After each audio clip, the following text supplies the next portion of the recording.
Thank you, Mr. Speaker. Yesterday, 86 people were killed in Gaza by Israeli forces.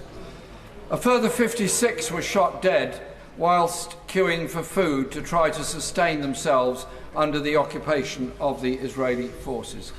Israel stands condemned for acts of genocide, for war crimes, for their occupation of Gaza and their activities in the West Bank. So 2 points to the Deputy Prime Minister. Why does Britain still supply parts for the F-35 jets that have been used to take so much life in Gaza? And secondly, how is it that this country has got to this situation where we stand on the wrong side of international law when war crimes and genocide are concerned? So will she support my private member's bill calling for an independent inquiry into how our policies evolved into this parlous situation? The Prime Minister. Well, Mr. Speaker, Israel's recent action is appalling and counterproductive, and we strongly oppose to the expansion of military operations, settler violence and blocking of humanitarian aid. We have suspended FTA talks and sanctioned extremists supporting settler expansion in the West Bank, and it's a long-standing principle, Mr. Speaker, that genocide is determined by competent international courts and not for government, and we do not sell arms trades directly to IDF that might breach international humanitarian law. Given the Right Honourable Lady appears to be enjoying spending yet another week practising to be Prime Minister, maybe she can give us her view on who she would get rid of in the up-and-coming reshuffle. Would it be the Chancellor for killing economic growth? Would it be the Work and Pensions Secretary for the botched handling of the welfare bill and the winter fuel cuts? Would it be the Environment Secretary for trying to destroy British family farms?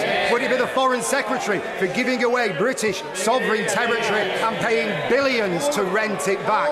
Or, given the Prime Minister is now polling as having the most unpopular first year in modern British political history, would she do herself and the country a favour and tell him to show himself the door?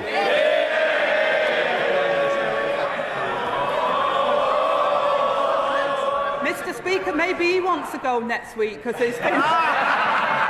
It's been quite the carousel, and the Leader of the Opposition said she was going to get better week on week. She already has in the last 2 weeks by not turning up. And Mr. Speaker, I'm just wondering when they're going to give the Shadow Justice Secretary a go. In Armed Forces Week, will the Deputy Prime Minister join with me in paying tribute to my former colleagues at RAF Brize Norton? I know she will share my horror that some on the opposition benches responded to that appalling attack on that base, not by recognising the consequences of 14 years of Conservative underinvestment in our defence, but by personally smearing one of our brave members of the Royal Air Force. Does she agree with me and my honourable and gallant friend from North East Derbyshire that this Labour government will always support our armed forces, and that those shameful comments of Deputy Reform bring disgrace upon him and his party? Well, Mr. Speaker, my honourable and gallant friend speaks with great authenticity and authority on this matter, and the attack on the RAF Brize Norton was disgraceful. But what was even more disgraceful is Reform blaming the commanding officer, an accomplished woman who has served her country, rather than the criminals that were responsible. That's not leadership, Mr. Speaker, but we shouldn't expect anything better from the party of the Putin apologists. Deputy Leader of the Liberal Democrats, Stacey Cooper. Thank you, Mr. Speaker. And may I start by associating myself and my party with the remarks of the Deputy Prime Minister in calling for de-escalation in the Middle East, for the release of hostages and for the urgent aid to get into Gaza. We Liberal Democrats are opposed to the government's cuts to personal independence payments and carers' allowance. And with a growing rebellion on the government's own benches, it seems as though the government may be forced to push these cuts through with the support of the official opposition. The Deputy Prime Minister knows that some of those affected are still waiting for justice after the carers' allowance scandal saw thousands of innocent carers hounded for repayments. So can the Deputy Prime Minister give a cast-iron guarantee that if these cuts are pursued, that at the very least, not a single person will lose a penny until the carers' allowance scandal review has been completed and the recommendations implemented? Deputy Prime Minister. Well, thank you for opening comments, Mr Speaker, and she knows that we've already been taking steps, and those steps will continue on the carers' allowance. The welfare system, as she knows as well, is failing people. Labour are the party of work, but we're also the party of fairness.